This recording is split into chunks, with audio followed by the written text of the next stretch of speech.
Yo, it's Trent. Hope everyone's having a good day, good week so far. We finally got a Bears video, right? Chicago Bears 2024-2025 schedule prediction, right? Or just season prediction, really. So, Chicago Bears season prediction, whatever I call it. We're going to start week 1, Bears versus Titans at home. 12 p.m. game, starting it off right. Bears, I think, easily win that, honestly. I mean, even when they had a lesser team with Fields and the guys last year, I went to that preseason game against where Will Levis, Malik Willis, all those guys were playing, right? Ryan Tannehill even, too, I think. It was horrible. The Bears absolutely crushed them in the preseason. It was... Plus, the Titans, that's back when they had Derrick Henry. They don't have Derrick Henry anymore. Now, I know Caleb, right, we're going to have to see how he does in his first game. We can't just immediately say they're going to win.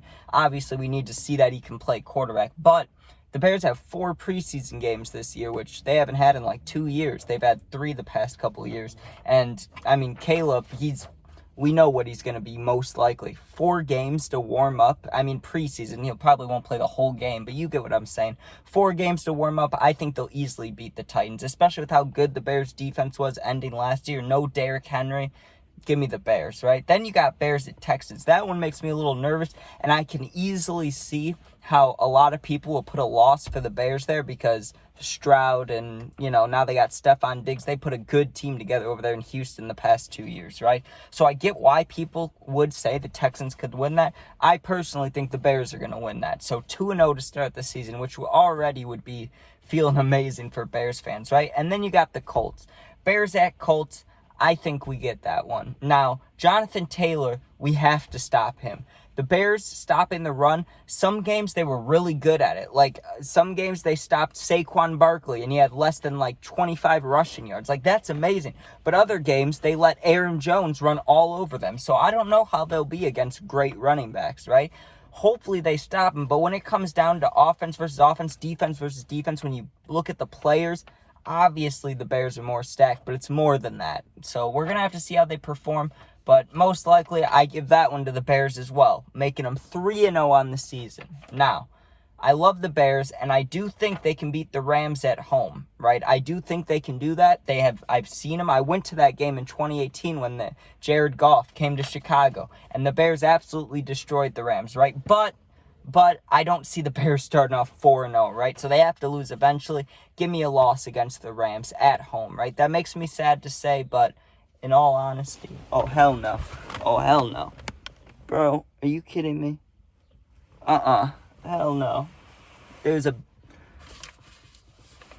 why I don't have the window down usually. There was a giant spider, not giant, but there was a spider crawling right there, and it was coming right at me. You saw how quick I moved over. I was about to stop the video and just start it completely over. I didn't even care.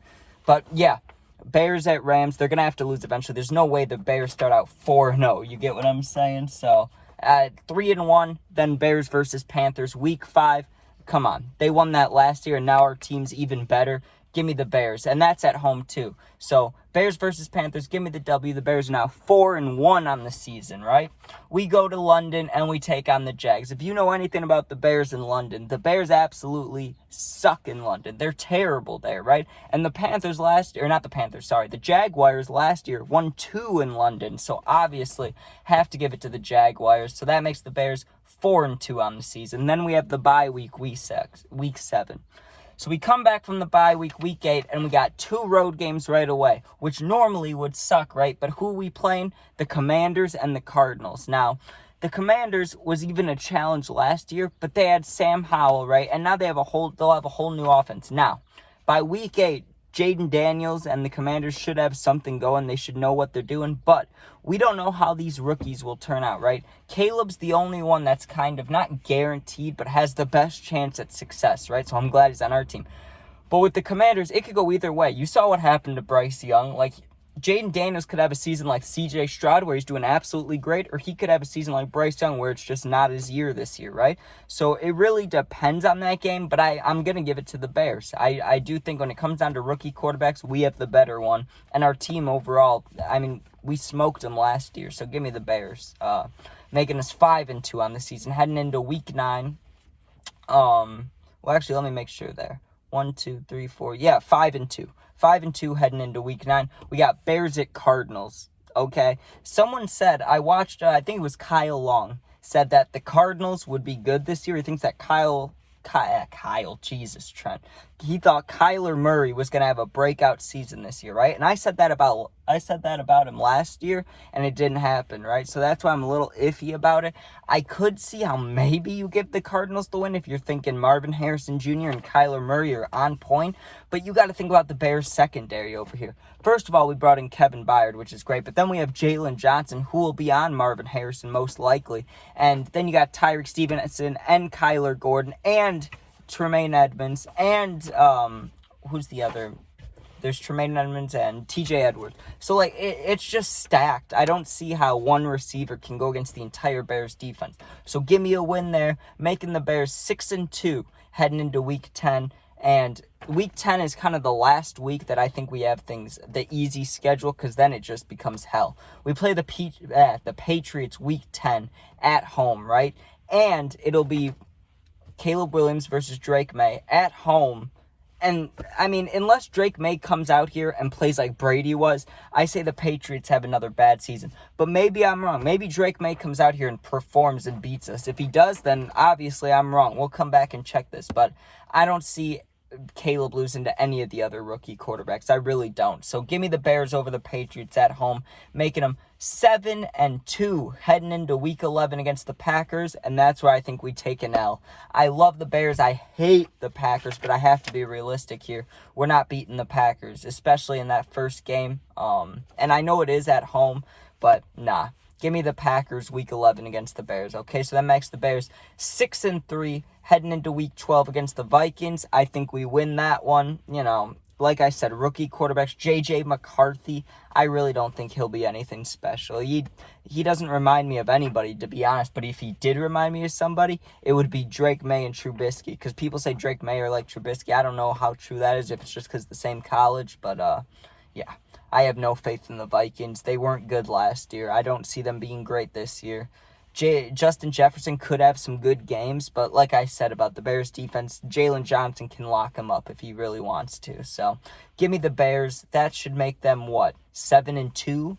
Or 8-2? Let's see. Let me count it up real quick. 1, 2, 3, 4, 5, 6, 7, 8. So yeah, 8 wins and 1, 2, 3. 8-3. Okay, heading into Week 13 against the Lions. That's Thanksgiving Day. So if the Bears win in there 8-3, which I know some of you may be saying that's absolutely wild to say the Bears would be 8-3 at Thanksgiving. But if you're looking at this schedule, right, I know my handwriting's shit, so, like, even if you pause it, that might not help you much, but their first 10 games are against easy-ass opponents. I mean, just besides the Texans, listen to these names, okay? The Panthers, the Titans, the Colts, the Cardinals, the Patriots. Like, these are terrible teams, okay? The Bears weren't anything special the past couple of years, but now they are, okay? Now they are. And these teams are not, okay? So the first 10 weeks, it's kind of a cakewalk besides 1 or 2 tough games in the bye week, right? So when they get to this Week 13, Week 12 area, that's why I have them already being 8-3, okay? So they go in 8-3. Thanksgiving, I think it could go either way. I could easily see them beat the Lions, and that would give them, or that wouldn't give them the sweep. That's the first time we play the Lions that year in Week 13. Now, we could beat them, but we could also lose. I don't know. I have no guess for that game because a Thanksgiving game special. Lions on Thanksgiving, they were known to lose, but the past couple years they've been winning. I have no idea. I think it'll be a good game, and whoever wins, wins, right? But I put down a W because I'm a Bears fan. So let's say we're 9-3 there, but then we go play the 49ers. There's no way in hell we win that game, right? Like, everyone knows that. So back down to 9-4. We go play the Vikings again, Monday Night Football. I don't see how we could lose that game whatsoever if we beat him before. And, like, J.J. McCarthy, I just don't have faith in him. I really don't, okay? I don't have faith in the Vikings. So make us 10-3 or 10-4 on this. No, yeah, 10-4 on the season, heading into the last 3 games against the Lions, the Seahawks, and the Packers. I think they get a win against the Lions to sweep them in the series, but then I think they lose against the Seahawks and the Packers. And I hate saying this because you know I love the Bears. You know I love them. I've made so many Bears videos, but I still don't see the Bears beating the Packers this year. I think they'll get swept by the Packers. But I say they finish the season 11-6, and as long as the Packers don't win more than 11 games, I mean, either way, the Bears make the playoffs with this prediction. So check this out. Chicago Bears season prediction, or 2024-2025 season prediction, 11-6. 11-6, Bears to the playoffs, and I don't think they'll make the Super Bowl or anything, but you can always hope. But anyways, thank you for watching. Bear down. Can't wait for this season. August 1st, first preseason game against the Texans, and then we play them week 2. So that's wild, isn't it? That we play them in the preseason, then we go play them again. So I don't know. I haven't seen that often, but thanks for watching. If you like the video, sub, share, comment if you're a Bears fan. I love the Bears. I want to see the claw. I want to hear things, right? I want to hear about the boys. I love the boys. So, anyways, thanks for watching. Be safe and peace out. Oh, and if you ever need anything, you can comment and I'll do my best to answer. If it's positive, I'll always answer. If you need something more personal, you're going through something, just DM me and I got your back. Right, I got you. So, thanks for watching. Be safe. Peace out. Have a good day.